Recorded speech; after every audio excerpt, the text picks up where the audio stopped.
এবং বিদেশে চাকরির পাশাপাশি তারা অনেকেই কেউ কেউ কর্মসংস্থান আত্মকর্মসংস্থানের দিকেও তারা প্রতিষ্ঠিত হচ্ছে। তো আমি মনে করি যে সরকারের এই উদ্যোগ যে আমাদের উন্নত সমৃদ্ধ বাংলাদেশ তথা স্মার্ট বাংলাদেশ বিনির্মাণে সরকারের যে বিভিন্ন প্রকল্পের মাধ্যমে, সরকার শুধু ঘোষণা দিয়েই কিন্তু আসলে থেমে নাই, আমাদের মাননীয় প্রধানমন্ত্রীর নির্দেশে বিভিন্ন প্রকল্পের মাধ্যমে সেই ঘোষণাগুলো বাস্তবায়ন শুরু হয়েছে। তো এটাই আমি মনে করি যে এই যে সমস্ত প্রকল্প ইতিমধ্যে গ্রহণ করা আছে, প্রকল্পগুলো বাস্তবায়ন শেষ হলে আমি মনে করি যে এই দেশের কারিগরি শিক্ষার হার যেমন বাড়বে, সেই সাথে এটা অর্থনৈতিক সমৃদ্ধ অর্জনে আমাদের এই দক্ষ জনশক্তি বিশেষ অবদান রাখবে বলে আমি মনে করি। ধন্যবাদ। ধন্যবাদ স্যার। মহোদয় আইবুল স্যার, একজন প্রিন্সিপাল হিসাবে আপনাকে আমি ধন্যবাদ জ্ঞাপন করছি। ডিজিটাল বাংলাদেশের ভিশন 2041-কে সামনে রেখে আপনি আমাদের মমতা মহিমা জননেত্রী শেখ হাসিনাকে ধন্যবাদ জ্ঞাপন করছে।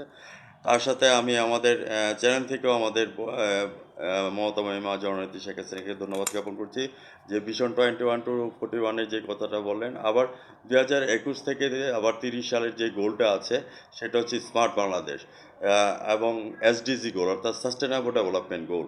ওই সাস্টেনেবল ডেভেলপমেন্ট গোলের মধ্যে বলেছেন ইফটিজিং, বাল্যবিবাহ, এটাকে নিরূপণ করার জন্য। তো সেই ক্ষেত্রে স্মার্ট বাংলাদেশ এবং সাস্টেনেবল ডেভেলপমেন্ট নিয়ে স্যার কিছু কথা তুলে ধরবেন আমার ব্রাইট নিউজ 99 চ্যানেল এবং জাতীয় পত্রিকা দৈনিক আজকের আলোকিত সকাল থেকে। আমি সাংবাদিক ফরহাদ ভাই আপনার সঙ্গে আছি। সম্মানিত আমাদের প্রিন্সিপাল স্যার আইবুল স্যার। ধন্যবাদ আপনাকে।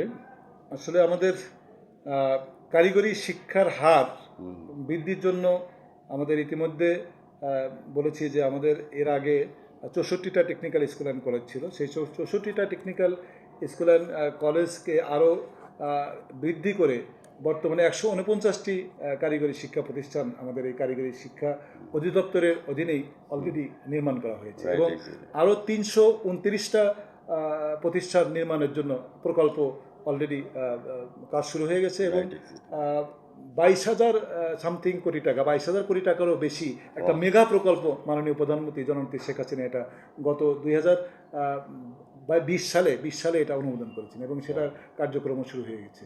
তো আমরা আশা করছি যে দেশের এটা প্রতিটা উপজেলায় এই প্রতিষ্ঠানগুলো একটা আধুনিক মানসম্পন্ন একটা কারিগরি শিক্ষা প্রতিষ্ঠান গড়ে উঠবে। সেখান থেকে আমরা আশা করছি যে স্মার্ট বাংলাদেশে যে সমস্ত যোগ্য দক্ষ নাগরিক সেখান থেকে ইনশাল্লাহ তারা গড়ে উঠবে। হ্যাঁ, বাই দ্য ওয়ে, আমি সাক্ষাৎকার স্যার শেষ পয়েন্টের মধ্যে চলে আসছি। আমরা লাখো শহীদের বিনিময়ে আজকে আমরা দেশকে স্বাধীন করেছি, তাই মোদের গৌরব মোদের আশা, আমরি বাংলা ভাষা, আমরা বাংলা ভাষায় কথা বলতে পারছি। এই শেষ পয়েন্টে এসে আমি স্যার আপনার কাছ থেকে জানতে চাচ্ছি যে 71-এর চেতনা সম্পর্কে কিছু কথা তুলে ধরবেন আগামী প্রজন্মের জন্য। সম্মানিত স্যার। 71-এর চেতনা আসলে তো আমি প্রথমেই 71-এর এই মহান মুক্তিযুদ্ধে যারা শহীদ হয়েছেন তাদের প্রতি আমি জ্ঞাপন করছি, কৃতজ্ঞতা জ্ঞাপন করছি এবং তাদের রুহের মাগফিরাত কামনা করে আমি তাদের চেতনা আসলে তারা এই দেশটাকে যে স্বাধীন করেছে, তাদের যারা শহীদ হয়েছেন তাদের লক্ষ্য ছিল এই বাংলাদেশকে দুর্নীতিমুক্ত করা, এই বাংলাদেশ থেকে নিজের স্বাধীন মতো আমরা কাজ করব। এটা আমাদের জাতির পিতা বঙ্গবন্ধু শেখ মুজিবুর রহমানের নেতৃত্বে যে এই দেশটা স্বাধীন করা হয়েছে, সেই তার স্বপ্নকে লালন করার জন্য, তার স্বপ্নকে বাস্তবায়ন করার জন্য মাননীয় প্রধানমন্ত্রীর যে সমস্ত নির্দেশনা আমরা পাচ্ছি, সেই নির্দেশনাগুলো বাস্তবায়ন করার জন্য আমরা মাঠ পর্যায়ে যারা কাজ করছি তারা সবসময় দৃঢ় প্রতিজ্ঞ, যাতে মাননীয় প্রধানমন্ত্রীর নেতৃত্বে আমরা জাতির পিতা বঙ্গবন্ধু শেখ মুজিবুর রহমানের স্বপ্ন বাস্তবায়ন করে একটি সমৃদ্ধ এবং দারিদ্র্যমুক্ত, ক্ষুধামুক্ত, বেকারমুক্ত বাংলাদেশ আমরা গড়ে বঙ্গবন্ধুর স্বপ্নকে বাস্তবায়ন করতে পারি। ধন্যবাদ স্যার। সাক্ষাৎকার শেষ পয়েন্টের মধ্যে এসে আমি একটি কথাই বলবো, কুমড়ো ফুলে ফুলে নয়ে পড়েছে লতাটা, সজনে ডাঁটায় ভরে গেছে গাছটা, আর আমি ডালের বড়ি শুকিয়ে রেখেছি। খোকা, তুই কবে আসবি, কবে ছুটি? চিঠিটা তার পকেটেই ছিল, ছেঁড়া আর রক্তে ভেজা। মাগো, ওরা বলে তোমার কোলে শুয়ে গল্প শুনতে দেবে না। বলো মা, তা কি হয়? তাই তো আমার আসতে দেরি হচ্ছে। তোমার জন্য নারিকেলের চিড়ে কেটে, উর্কি ধানের মূর্তি সেজে, এইটা সেইটা আরও কত কি।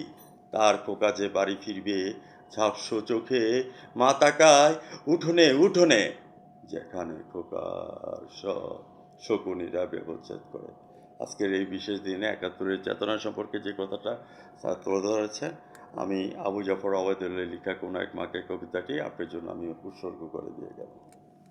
ভিউয়ার্স, আজ রাত 9টা 15 মিনিটে আমাদের ব্রাইটনেস 99 চ্যানেল থেকে আমাদের সমদর আইওয়ালি স্যারের সাক্ষাৎকারটি দেখে নেবেন, এবং জাতীয় পত্রিকা দৈনিক আজকের আলোকিত শাখা থেকে আমি সাংবাদিক ফরাদ ভাই বিদায় রেখে আছি। মে আল্লাহ ব্লেস ইউ। স্যার ভালো থাকেন, সুস্থ থাকেন, ধন্যবাদ আপনাকে। ধন্যবাদ আপনাকে।